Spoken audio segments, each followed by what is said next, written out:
Chapter 16, Blinded by the Light.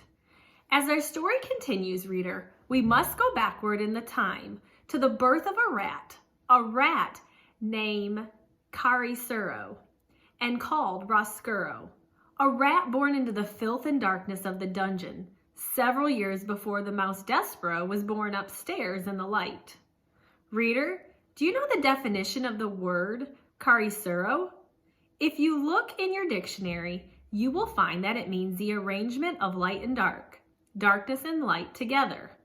Rats do not care for light. Roscuro's parents were having a bit of fun when they named their son. Rats have a sense of humor. Rats, in fact, think that life is very funny. And they are right, reader. They are right. In the case of Despereaux, however, the joke had a hint. For it happened that when Roscuro was a very young rat, he came upon a great length of rope on the dungeon floor. What do we have here?" said Roscuro. Being a rat, he immediately began to nibble at the rope. "Stop that!" boomed a voice, and a great hand came out of the darkness and picked the rat up by his tail and held him suspended upside down. "Were you nibbling on Gregory's rope, rat?" "Who wants to know?" said Roscuro, for even upside down, he was still a rat. "You smart alecky rat, you smart alecky rat, nibbling on Gregory's rope. Gregory will teach you to mess with his rope." And keeping Roscuro upside down, Gregory lit a match with the nail of his thumb, and then held the brilliant flame right in Roscuro's face. "Ah," said Roscuro. He pulled his head back away from the light, but alas, he did not close his eyes, and the flame exploded around him and danced inside him. "Has no one told you the rules?" said Gregory. "What rules?" "Gregory's rope, rat, is off limits. So, apologize for chewing on Gregory's rope." "I will not," said Roscuro. "Apologize." "No." "Filthy rat," said Gregory. "You black-souled thing. Gregory has had it with you rats." He held the match closer to Roscuro's face, and a terrible smell of burnt whiskers rose up around the jailer and the rat.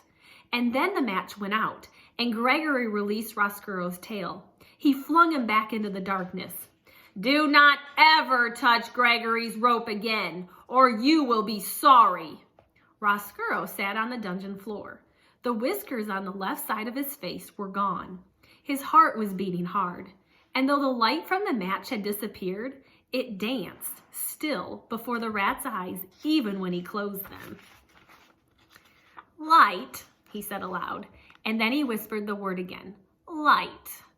From that moment forward, Roscuro showed an abnormal, inordinate interest in illumination of all sorts. He was always in the darkness of the dungeon, on the lookout for light, the smallest glimmer, the tiniest shimmer. His rat soul longed for it. He began to think that light was the only thing that gave life meaning, and he despaired that there was so little of it to be had. He finally voiced this sentiment to his friend, a very old one-eared rat named Botticelli Remorso. "I think," said Roscuro, "that the meaning of life is light." "Light," said Botticelli. "Ha, ha, ha. You kill me. Light has nothing to do with it." "What does it all mean, then?" said Roscuro. "The meaning of life," said Botticelli, "is suffering. Specifically suffering of others. Prisoners, for instance. Reducing a prisoner to weeping and wailing and begging is a delightful way to invest your existence with meaning." As he spoke, Botticelli swung from the one extraordinarily long nail of his right front paw a heart-shaped locket. He had taken the locket from a prisoner and hung it on a thin braided rope. Whenever Botticelli spoke, the locket moved. Back and forth it swung. Are you listening? Botticelli said to Roscoe. I am listening. Good, said Botticelli. Do as I say and your life will be full of meaning. This is how to torture a prisoner. First, you must convince him that you are a friend. Listen to him, encourage him to confess his sins, and when the time is right, talk to him. Tell him what he wants to hear. Tell him, for instance, that you will forgive him.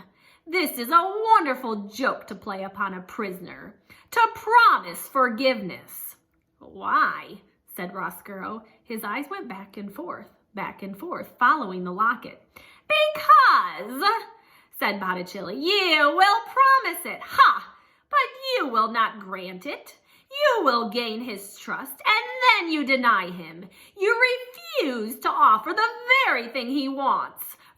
Forgiveness, freedom, friendship, whatever it is that his heart most desires, you withhold.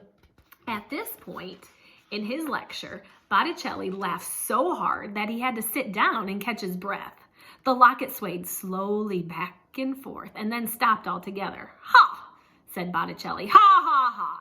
You gain his trust. You refuse him, and ha, ha, ha. You become what he knew you were all along.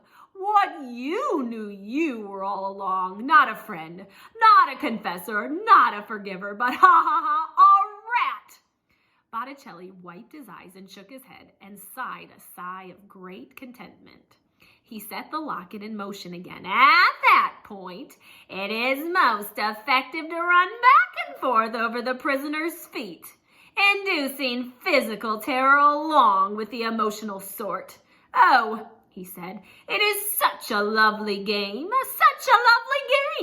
and it is just absolutely chock full of meaning. I would like very much to torture a prisoner, said Roscoe. I would like to make someone suffer. Your time will come, said Botticelli. Currently, all the prisoners are spoken for, but another prisoner will arrive sooner than later. How do I know this to be true? Because, Roscoe, thankfully there is evil in the world, and the presence of evil guarantees the existence of prisoners.